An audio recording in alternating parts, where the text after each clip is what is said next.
Thank you so much, everybody who's joined us and those of you who just came in. So we've finished watching our episode together, and now is the time for us to talk story with our panel of experts.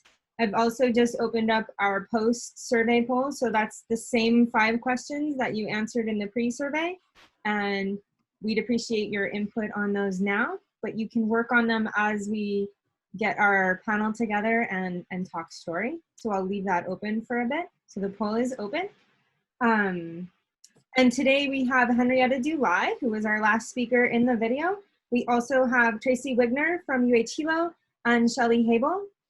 In addition, we do not have Dan Amato with us today, but we do have Mike Mezzacapo, who's also with the University of Hawaiʻi, the Water Resources Research Center and Hawaiʻi Sea Grant, as well as Stuart Coleman, who's used to be with Surfrider. He can speak to a lot of the issues Dan was talking about, and he is now with Wastewater Alternatives and Innovations. Their acronym is Y, which is cool for us today.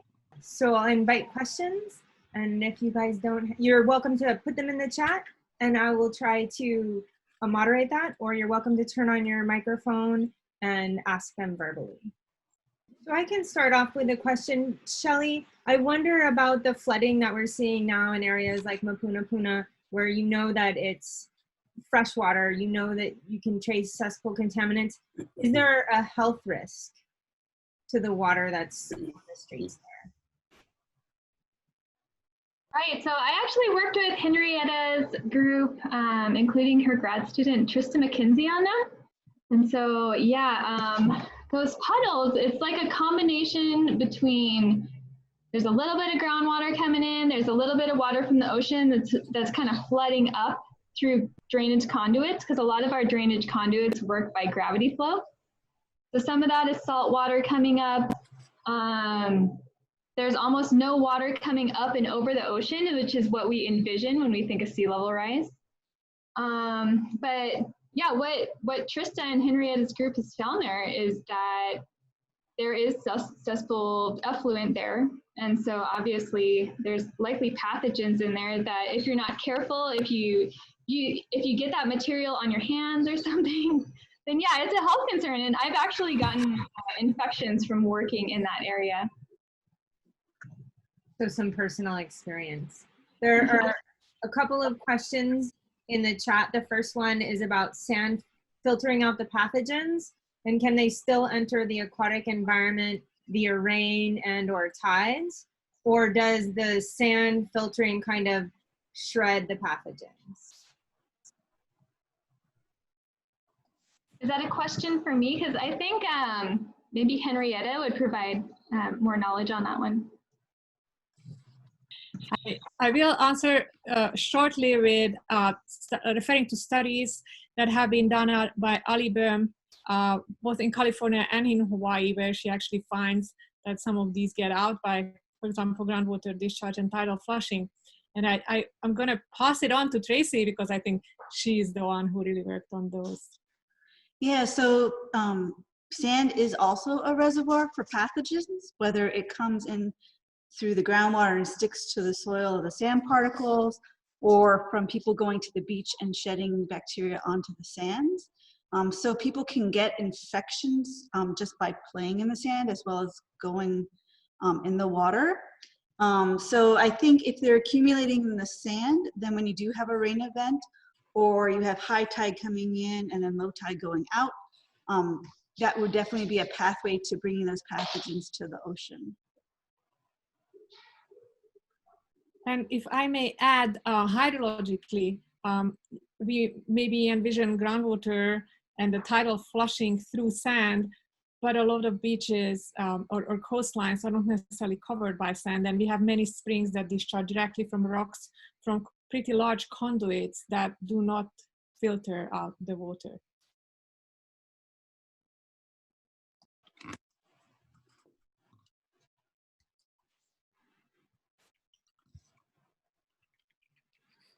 Can I ask a question about these contaminants and things that are being found?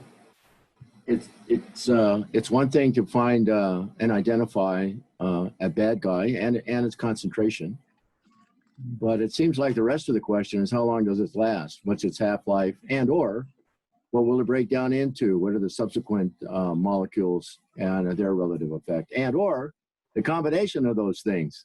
It seems like there's a whole soup full of unknowns out there that is going to take a long time to unravel. I will take the word. I assume this is about pharmaceuticals and the pesticides and so forth. Very, very true. So they're kind of have dual purpose here for our studies, or dual focus in our case. One, we use them specifically as tracers. If you find them, does it mean you have wastewater coming in? What the concentrations are and whatnot. It's more about presence, absence. And the second one, what is their effect on the environment? And so that goes into how easily they travel through the aquifer, how easily biodegradable they are. And therefore, when we look at the effect, that's really factors in big time. And so some are very, very degradable. They only last for hours or days. If they are specifically photosensitive, once they discharge from the aquifer, they will be degraded. But some are very, very persistent for as long as 100 days or so. And then we go into chronic versus acute effects in that obviously the levels are very, very tiny that we are seeing in the environment. But imagine the ecosystem is being bathing in it every day, every hour.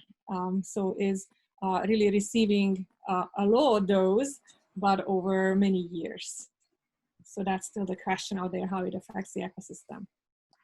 And I think you made a really good point, which is it's not just one chemical coming out, it's a combination of chemicals.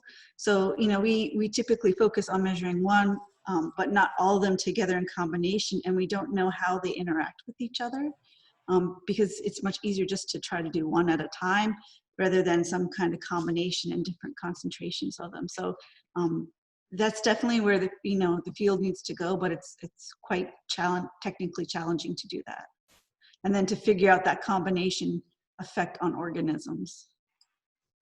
Tracy, can you talk about some of the work that your colleagues are doing there at Hilo to actually look at the effects on the reef itself? Well, we've been trying. So one of the big questions is, because a lot of these studies have focused on the shorelines, and the question is, are the reefs being exposed to the sewage, either through that water mixing out or mixing down to the reefs or coming up through benthic seeps? And we've tried to get at that and see, first, are the reefs being exposed to wastewater, and looking for tracers like the ones Henrietta talked about, but also bacteria.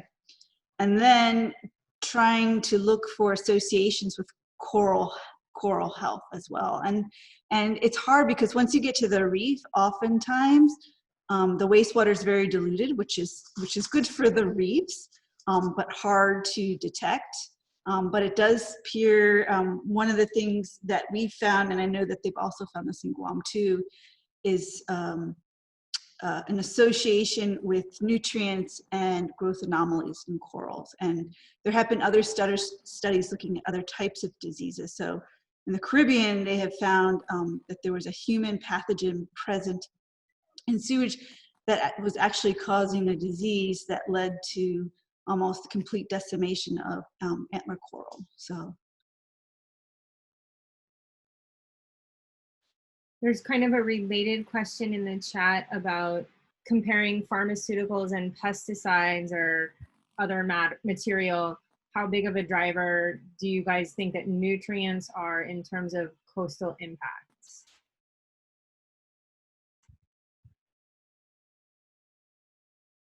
Well, I would say we know the most about nutrient impacts, where when we have relatively high concentrations of nutrients coming in from a source like wastewater, the algae tend to grow really well. And if you remove the fish or other organisms that eat the algae do even better. I don't think we know as much about pharmaceuticals and pesticides. We just haven't really looked into that in as much detail as nutrients. I can follow up with some comments on that, Tracy. You're exactly right. nutrients are in a way simple because there are two macronutrients that drive those plants. And so it's nitrogen and phosphorus, just like if you were gardening, you would be adding N and P to your garden to stimulate the plant growth. And so that's, in a way, deceptively simple. And when you use the term algae, here we're talking about 550 species. So that's where we hit the complexity that, in a way, the pharmaceuticals and pesticides might actually convey to these issues. We have a number, hundreds of pesticides and pharmaceuticals, and very few of them have actually been followed all the way through into the understanding of their impacts. And then our biota are remarkably diverse, and so that becomes a challenge. Looking at the pesticide-algal interactions is not that well studied. So Henrietta, we have some future work to do. In a way, it's again deceptive because in part we have a fauna that's depauperate in the number of species, and by that I only mean that we don't have a lot of diversity in the numbers of corals. Species, I think, are still somewhere under 60. So if you have 60 coral and 550 algae, the opportunities for some of these studies to actually get done carefully, fully, is still important work that needs to be done. I'm curious about hypersensitivity. For instance, tributyltan hexalinerates, they're particularly sensitive to that kind of chemical. So when we draw on a specific species and study it, that's one thing. But when we look at it in a whole, if we don't have broad spectrum biota counts, how are we going to know which ones are really dropping out? Is there enough broad spectrum counting to identify problems rather than honing in on specific ones?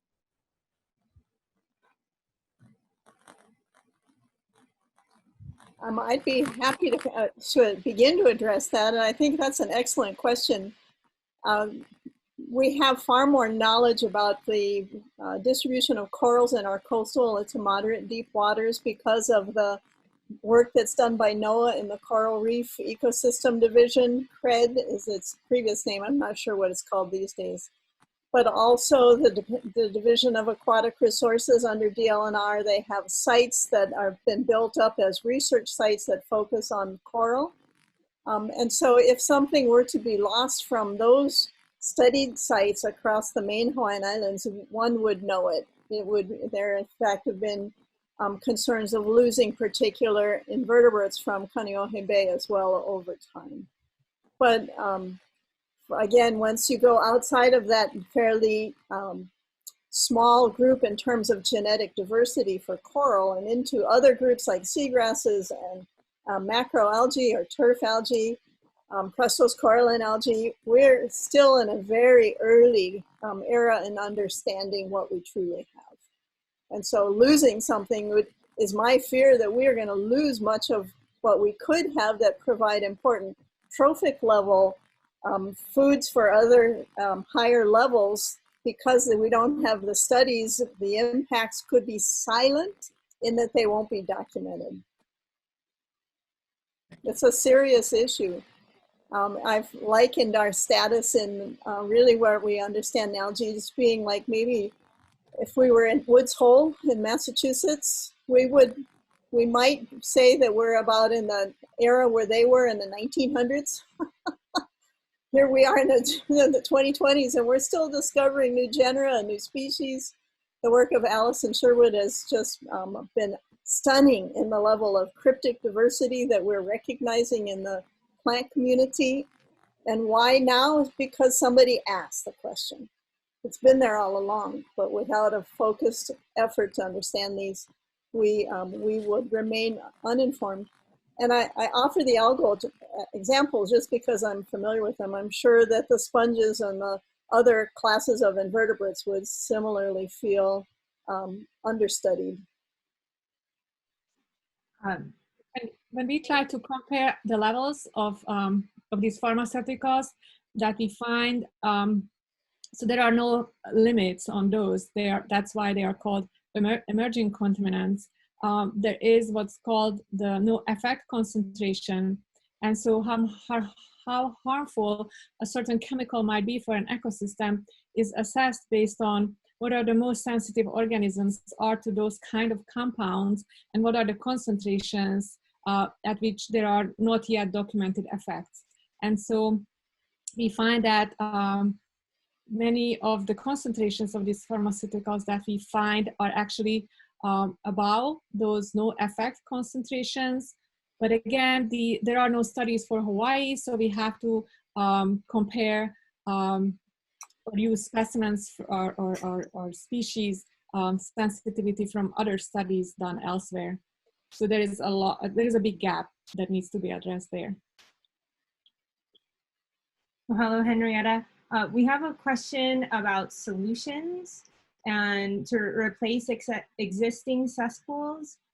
Is there support for communities that want to replace their cesspools but are not able to due to costs? And so the question is about funding being available. And I thought maybe Michael might be able to give us some perspective on that. And then maybe Stuart can tell us about some of the new technologies that are coming online. Absolutely. So the state is working on plans to create sort of a long range upgrade plan for the entire state. And there's a lot of moving parts to that. So one of the things is how do we support, as the question asks, like how are we supporting communities who can't afford that?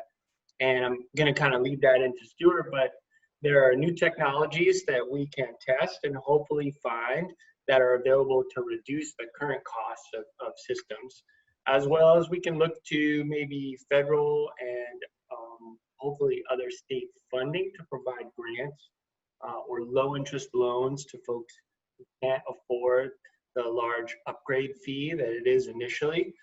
But we're hoping that the reported research that's being done that will come to the cesspool conversion working group will kind of give us some novel ideas on how to approach it. But what we really want to do is not just copy other solutions from other places on the mainland, but really look at something that is unique to Hawaii to help the Hawaiian community because we're on an island. You know, it's expensive to ship in products. And so we're really looking at new technologies that maybe could be manufactured here that will also improve our workforce and provide non-tourism based jobs as well. I recently attended a NOAA national seminar where they screened an episode or a film called Tidewater, and they talked a lot about the East Coast of the United States and how the flooding there from sea level rise was having an effect on infrastructure, but specifically on the military. And I wondered if perhaps that might be a route that we might go in terms of getting funding, because I don't think that it's feasible, just as you're saying, just the number of materials, but in individuals having to bear the cost and actually getting the work done to change out our cesspools. Do you think that there's any future where we might have like overall community work to change these out and not rely on individual households? Yeah, there are some other models where there are sort of fee-based systems. So instead of putting up a large amount of money to replace a system initially, you could lease a system. And so then you'd have a smaller monthly payment, much like you do with using the sewer system. So that this way, that initial cost is maybe taken on by an entity, whether it's a nonprofit or something owned by the state. And then the maintenance is also taken care of as well. So if there were problems with the systems, you could have that repaired by whoever was maintaining your system, rather than it kind of being, you know, part of your home and say like something on your roof fails and you have to repair that. There are novel ways to look at that.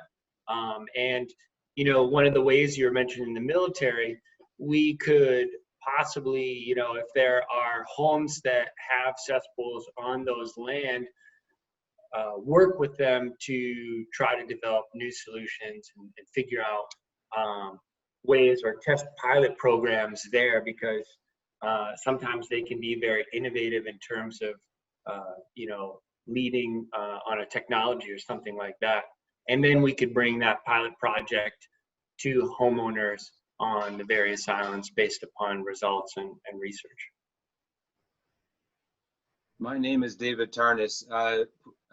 My community includes Puoko, which is a neighborhood that has a lot of cesspools, and the nearshore water has been shown to be contaminated by the cesspool that is flowing in, the water that's flowing in and out of those cesspools into the nearshore water. So we've been working, and as the state representative, I recognize that it's in the public interest to protect the nearshore marine resources and water quality. So it's worthwhile to put public money into an infrastructure to collect the wastewater and treat it, because in some cases where the groundwater table is way at the surface of the ground, it's better to take that wastewater and treat it elsewhere, and work to reduce the amount of wastewater each home creates. And so I think there's certain areas where it is worth it to spend public money, but then they'll have to go through some sort of a community-based facilities district where, you know, tax increment financing can be used to finance a wastewater plant with public money.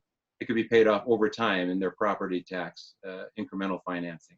So I think we need to look at that as a reality for some places, not the distributed, you know, small homes that are far away from each other, but in neighborhoods like Puoko, it makes sense that you might collect that wastewater. So we need smaller scale, neighborhood scale opportunities. We're not sure where we're going to put the wastewater yet, because that begs another question about that I won't get into now. But I just wanted to bring that up, that it's okay to spend some public money on this too, not just rely on individual homeowners to foot the bill. Yeah, and I was just going to add, having worked a lot at Puoko too, and I think this will be true of any communities, when you're taking on an effort like this, even after you've collected the information, it's building a consensus in the community to want to do something, because it's a tremendous expense and they can't fully do it themselves, and trying to find funding sources. And I know, because we've been involved with Puoko since 2014, looking at all the different possible revenue sources to try to get a project like that going.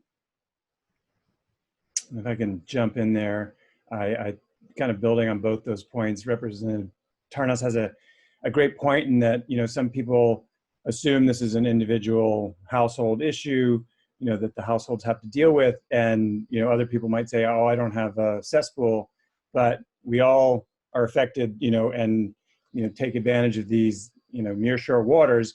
And then when it comes to drinking water, that affects all of us. So it really is a communal issue, and we have to think about it that way. And we have a number of bills. It's a shame before COVID hit, we're making a lot of progress in the legislature. And, you know, one is a simple kind of very logical idea that if you're selling your property upon point of sale, you have a mandatory inspection. And if you have a cesspool and it's leaching, which, you know, and affecting groundwater, then you have to do a conversion. And that's a great time, because there's already money on the table and the buyer and seller can, you know, negotiate this. So they're very kind of practical issues that we can use to do these things. But, you know, one of the things is it affects all of us. And so we're going to have to create a fund, and whether that's a cesspool registration fee or a cesspool fee, like a sewer fee, we're going to have to build up that, because most of the people in Hawaii can't afford a big, expensive upgrade, and we're going to have to help them, you know, with that funding process.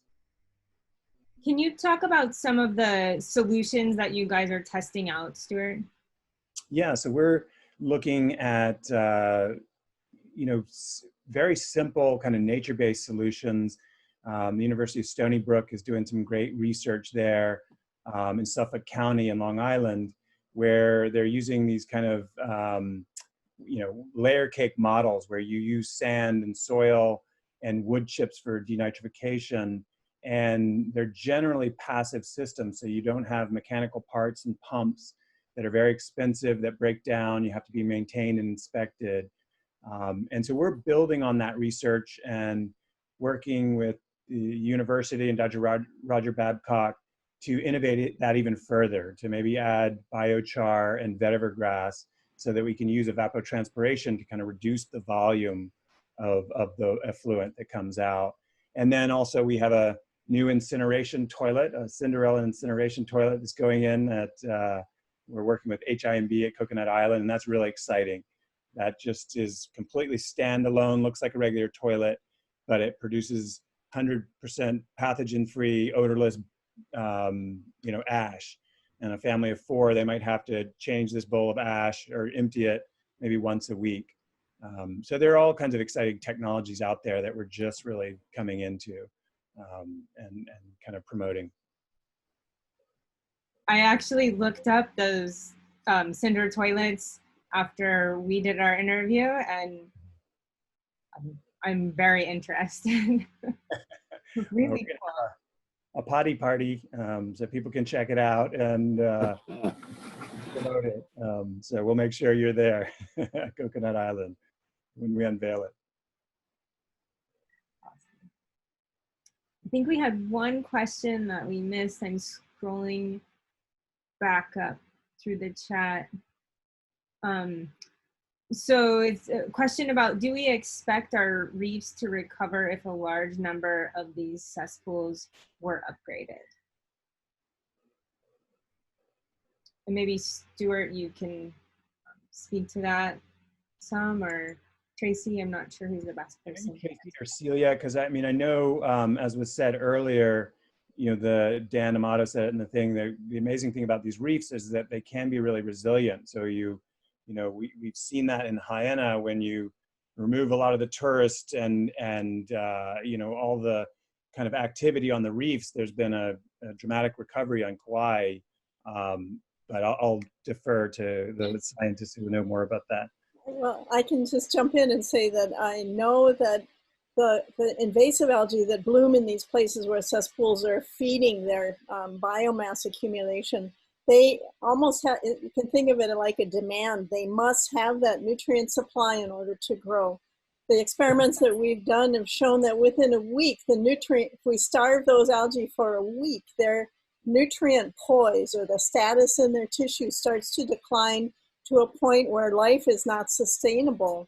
So it is actually really possible that in relatively short periods, not geological time, but a short biological time, that if we shut off the faucet of the fertilizers flowing into the ocean, we could see changes in the decline of the invasive algae, which would then potentially encourage the native plants to come back. Why that's important is that they are generally the food for the fish that we rely on in these ecosystems. So this is actually a strategy towards securing our food supplies, as well as making the aesthetic environment and all of that to be much more compatible with what we want. The hard part is that coral growth is much, much slower and not nearly so responsive as these algae. So we have to be patient and not just say it's going to be, an instant fix. We have to, I think this is part of where the scientists need to communicate clearly what the costs are, the fiscal costs, but also the ecological costs, and then the benefit and what kind of trajectory we can expect. And I was just going to add, it's not with regards to cesspools, but in Kaneohe Bay, when they changed where the outfall effluent was going, and I could be right, what I'm remembering is something like within 10 or less years, the corals started to come back in the part of the bay where it was impacted the greatest. So once we remove those systems and there's not other stressors, it does have a chance to come back. I would add to that, though, and I'm sure Tracy would agree, at some point the ecosystem will have been pushed for so far, for so long, that the healthy adults that would generate the larvae that would settle to form new colonies of coral may be gone. And so we don't have an open infinite window to do this. I think we have a narrowing window, and climate change is driving that window to close even faster.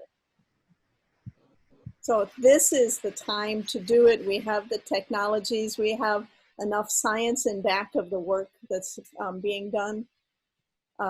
It's really exciting as a scientist to be able to finally see that maybe there are some changes that will lead to benefits to everybody.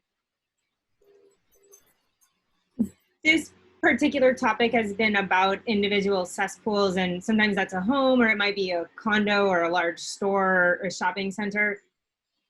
But we also have inputs from agriculture and wastewater treatment plants. Celia, can you tell me about your data with respect to like the algal growth? Can you detect the differences between cesspools versus some of the larger sewage inputs? And then before I let you answer that, I'll just let everybody know that I opened up our final poll, and also that I realize our hour is up. So I'll go ahead and hang out in the Zoom and answer any questions as best as I can, but I understand if our panelists need to say Hilo. So I guess I would summarize that real quickly. Wastewater treatment plants do a really important job of drawing down the nitrogen that goes into the coastal environment. We can still detect it, but they are among our best strategies right now. And there's a great paper by Dan Amato and Bob Whittier that explores some of that in Waimanalo. The wastewater treatment plants work when operated, appropriately. The magnitude of the impacts that we see from cesspools and agriculture are really ultimately, I think, going to be based on the density of the cesspools in an area. So if you have some places where every home in a subdivision that was built in the 50s as a cesspool, you should expect to see an impaired coastal environment downstream in the receiving waters. If you have, as with sugarcane up on Maui's northeast side, if you have substantial amount of fertilizer being applied to those fields, the Amato paper in 2016 showed some of the highest levels of nitrate in pore water in the receiving waters from those sugarcane in the world. We set records from the sugarcane fields in those areas and the drainage that took place. And so as we have seen the decline of sugar, frankly, for our ecosystems that were being impaired by that in the coastal regions, that's a chance for us to see a recovery. That was kind of long for a short answer. Sorry. It's a long question.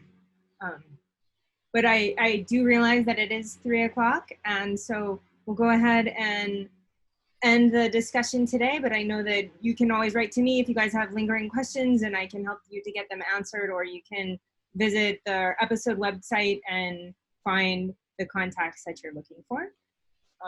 But I will go ahead and stay on the Zoom here in case people have questions that they want to answer right now. Thank you, Kenisa. Oh, go ahead. Thank you. Thanks, Sonia.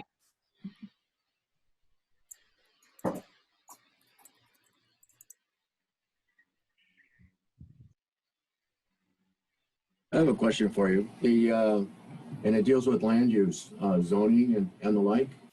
The amount of land that it takes to accommodate a waste flow, of course, is a variable. But if you take your cesspools and link them up into a communal system, you're going to centralize, you're going to magnify, intensify the amount of waste product you've got. Even after it's treated, it's still waste product. So, do you do an ocean outfall? Do you do an injection well? Do you do evaporation ponds? Is there a way to take that water and you reuse it for some use? I know they use them on golf courses and other industrial uses where they get scrubbed. Anyway, it's one thing to clean it up. It's another thing to get rid of it after it's cleaned up. And I know on a cesspool basis, there's no economy of scale as it relates to recycling the juice that might have gone into a cesspool. But if if the solutions start to magnify, all of a sudden the amount of land you have available becomes a significant factor. And I'm wondering if the state and the city should be setting chunks of land aside. Some of the best systems were large leach fields and ponds, where they had, like Turtle Bay has a 38 or a 28-day detention ponds where the things clean up, but that takes acres. And so I'm wondering if land use zoning isn't one of the things to take a look at. I can answer that. Yeah, so that certainly using novel leach field technology like evapotranspiration is useful. You're completely right in terms of if you create a wastewater treatment system, depending on the level of tertiary treatment, you could go like Maryland does, and they treat theirs where I think it's like less than 4 milligrams per liter of nitrogen. And then you could do a wastewater injection, or maybe you could do the evapotranspiration or some other method that you could reuse that water. And you're right, the state, that is going to be considered, and those items are being looked at and researched for the state's sort of major report on this, which, you know, again, we're still doing the research in terms of what the technologies are and what the financial piece is. But you know, you're ahead of the game there. You're thinking about that, and the folks are at the university and the state, the DOH level as well. The Lanai has 2 wastewater treatment facilities. One is private or private-ish, that's down by Manele Bay, and then one is in the center of the island, and the one in the center is co-operated partly by Maui County, and then once Maui County has treated the sewage, they have Hyacinth Fields. And so the wastewater goes through Hyacinth Fields that are on a gentle slope, and from there the water goes through a sand filter, and then it's used for irrigation. So Lanai actually recycles 100% of their potable water, but it's not reused for drinking, it's reused for landscaping. It is expensive, though. That's one thing to note. Those systems, though very effective, are not necessarily the most cost-effective. And you do have certain actors who are saying, well, we should be implementing only the most cost-effective solutions, you know, per milligram for nitrogen removal.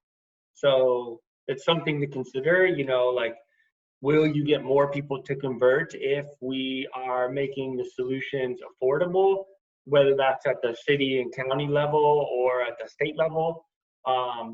But we certainly know that, like you were saying, Kanisa, the technologies are available and they reduce nitrogen to really low levels.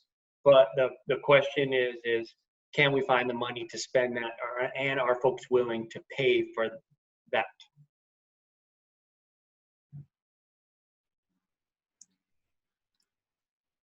Can I have a follow-up question to Mike on that? Is the state only focusing on nitrogen removal, or for example, pharmaceuticals considered? We know that some pharmaceuticals like carbamazepine, only 10% of it breaks down even in a wastewater treatment plant. So are we focusing on nutrients only? I would say the majority is on nutrients, and that is certainly a downfall. And to include your concern on pharmaceuticals, it's also antibiotic resistance and antibiotics as well. So, you know, there are limited studies on these, and we do know that individual wastewater treatment systems, such as just a regular septic, aren't going to be doing a good job. And so it also goes back to the point, should we be concentrating these systems into a wastewater treatment plant and doing a better job at removing the pharmaceuticals? Or, you know, where do we put individual systems? If we have a lot of those collectively in a densely populated area, are we willing to input those chemicals or compounds into the environment. It's not, I will say it's, when we flush the toilet, we don't often think about what happens. And we certainly have to change the sentiment in the public to really understand that, it doesn't disappear. It's going somewhere, and whether it's going into the environment or going somewhere else and being partially treated, we really need to understand the end point of that and making sure that we're being good stewards of the resources that we're consuming.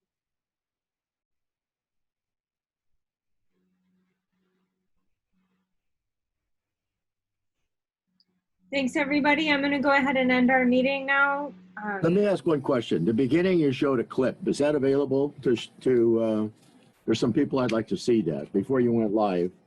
That was very informative. A lot of interviews with people. At the beginning part of this Zoom, you had a pre-recorded something. I don't know, I call it a clip. Is that available? Yep. So I just put in the direct link to that episode. But if you go to voiceofthisea.org, you can find all of our episodes. And this cesspool episode is a recent one, so I think it's the third down on the list right now. I'm checking. It's our second one. So the first episode that you'll see is about tracing carbon flow to the deep sea. And the next one is the cesspool issues rising. If you just go to voiceofthisea.org. Thank you. Mm-hmm.